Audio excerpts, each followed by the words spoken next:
Well, with the 2024 election now less than 4 months away, the stakes could not be higher. We are all talking about the highly anticipated solo press conference that President Biden will be doing with the press corps later this afternoon. But right now, he's focused on the NATO summit and meeting with international leaders. We just saw him with Ukrainian President Zelensky at the White House, and they briefly addressed reporters, promising the United States, well, that it will be with Ukraine every step of the way. We're working with our NATO allies to ensure Ukraine is flying F-16s this summer, and we show the world that we stand with Ukraine now and in the future. And this is all happening as Biden's performance at the summit comes under increased scrutiny amid concerns over his cognitive health and ability to serve. Joining me now, NATO Deputy Secretary General Mircea Geoana. Deputy Secretary, so glad to have you with us. Really appreciate it. Thank you, Kira. So, of this summit and Biden's meeting with Zelensky, it's coming at a moment when the stakes are extremely high, as you know. Are NATO member states providing enough support, you think, for Ukraine? And who would you like to see even step up to the plate? I think this summit is giving NATO a more solid coordination role for the assistance for Ukraine. I think it's a good thing. Because NATO is a predictable organization when it comes to burden sharing for support for Ukraine. We have already a formula that is accepted by our allies. So speaking of U.S. Congress or national parliaments or the treasuries, I think having NATO as a coordinator for the support for Ukraine is good, is steady, and it's predictable. Do we do enough? We could do more. Have we done a lot for Ukraine? Yes, we did a lot for Ukraine. And today there were announcements of, Patriot systems going to help Ukraine, F-16s, and in a few countries they are training of pilots from Ukraine to fly the F-16s. And I believe that we all understand in NATO, and I think everyone understands that it's also our interest for Ukraine to prevail and then stay on its own feet as a sovereign, independent, democratic, and military-capable organization. Well, you can definitely tell that Biden and Zelensky have a very respectful relationship. Mr. Secretary, as you know, there have been growing calls for President Biden to step out of the race. Based on your experience and just recent time with the president, do you think he's mentally and physically equipped for another 4 years?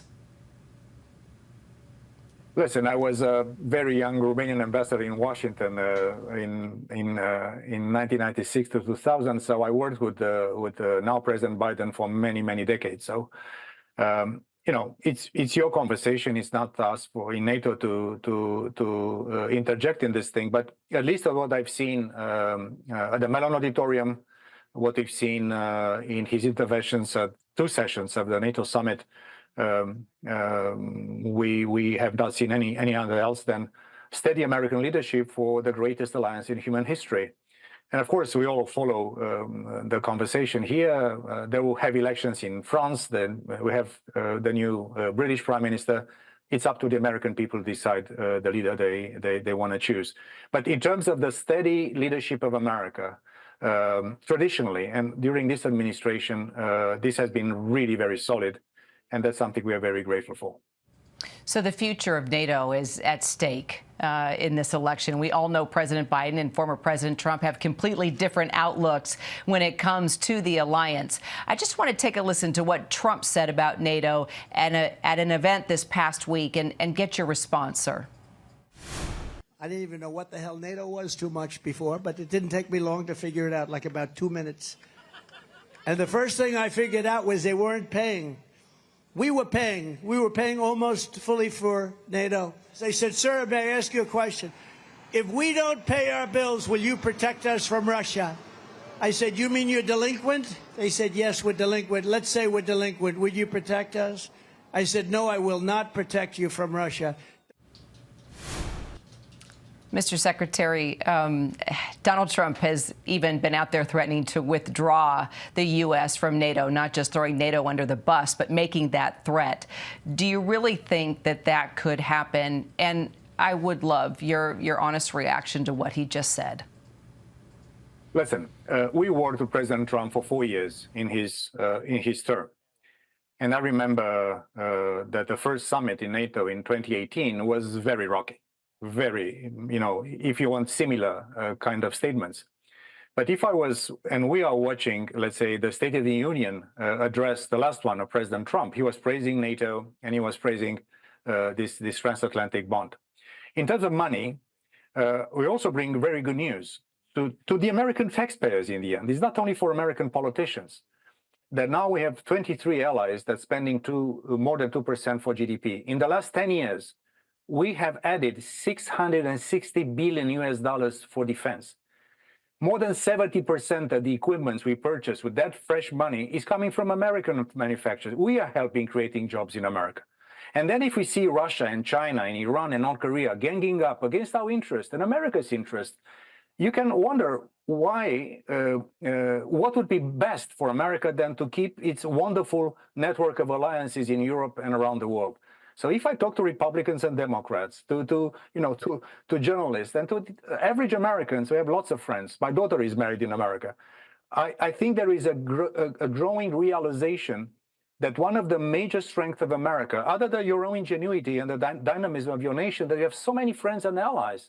And I don't think that in this arch competition with China, Russia, and the others, somebody will put at risk such an important thing. What President Trump is right, and President Biden was saying, and G.W. Bush was saying, and President Obama was saying, and President Clinton was saying, that Europeans have to do more.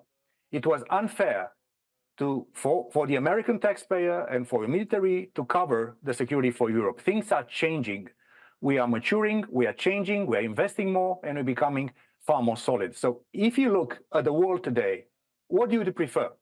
America alone or America with so many allies from Japan all the way to NATO? So I think the obvious answer that we need each other more than ever. We need America, but America also needs us. So let me ask you this then, one final question. What do you prefer? Sources tell us that international leaders here at the NATO summit are actually preparing for a Trump presidency. Do you prefer a Trump presidency or a Biden presidency, taking in mind what you just said? Listen, I'm a political guy myself. I ran campaigns. It's not up to us to indicate preferences. It's up to the American people to choose their president. It's up to the British people to choose their prime minister. In Romania, we'll have presidential elections in the fall. But who do you want? You're the NATO deputy secretary. You know how crucial it is. Kira, yes, I want just to think. For the 75 years of peace that NATO has brought to our nations to continue for at least another 75 years. And this is something that all of us want, our people want. Look at the numbers of support by American people for NATO. So you choose your president. But it doesn't look like Trump wants NATO. But for me, it doesn't look like Trump wants NATO. Everyone realizes, irrespective of the campaign and the statements, that having allies and friends is the best thing for America. And I'm convinced that America will continue to invest in its alliances. NATO Deputy Secretary, I know we have mutual respect for each other, and I appreciate your time so much. Mircea Geoana, good to see you.